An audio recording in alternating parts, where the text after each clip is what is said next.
Minister के राजू जी ने ये एडमिट किए कि हम वहां से एनक्रोचमेंट को, इलीगल एनक्रोचमेंट को इसलिए नहीं उठा पा रहे हैं क्योंकि रिलीजियस ऑर्गेनाइजेशन से हमें प्रेशर है. Admits that we are unable to remove illegal encroachment because we have pressure from various religious. ഈ പറഞ്ഞത് മനസ്സിലാക്കാനുള്ള കഴിവൊക്കെ ഏകദേശം ഇപ്പോൾ ഒരുവിധ മലയാളികൾക്കുണ്ട്. കാരണം എന്ന് വെച്ച് കഴിഞ്ഞാൽ ഒരുവിധ മലയാളികളൊക്കെ പുറത്ത് ജോലി ചെയ്യുന്നവരാണ്, പ്രവാസികളായിട്ട് ജോലി ചെയ്യുന്നവരാണ്, അത്യാവശ്യം ഹിന്ദിയും കാര്യങ്ങളൊക്കെ കൈകാര്യം ചെയ്യുന്നു. അപ്പോൾ ഈ പറഞ്ഞതിൻ്റെ അർത്ഥമൊക്കെ ഏകദേശം ഞങ്ങൾക്ക് മനസ്സിലാവും.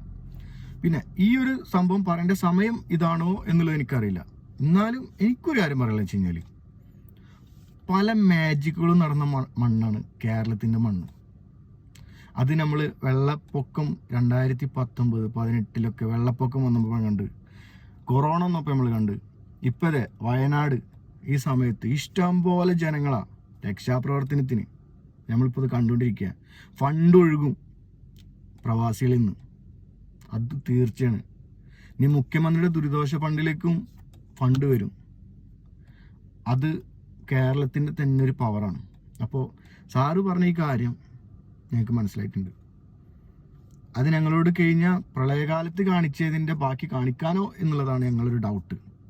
എന്നാലും മാജിക്കുകൾ പറഞ്ഞ മണ്ണാണ് കേരളത്തിൻ്റെ മണ്ണ്. അതുകൊണ്ട് ഞങ്ങൾക്ക് ഒരു ടെൻഷനും ഇല്ല സാറേ. പക്ഷേ ഞങ്ങൾക്ക് വന്ന ദുരന്തം അത് ഞങ്ങളെ കൊണ്ട് മറക്കാൻ പറ്റാത്തൊരു ദുരന്തമാണ്.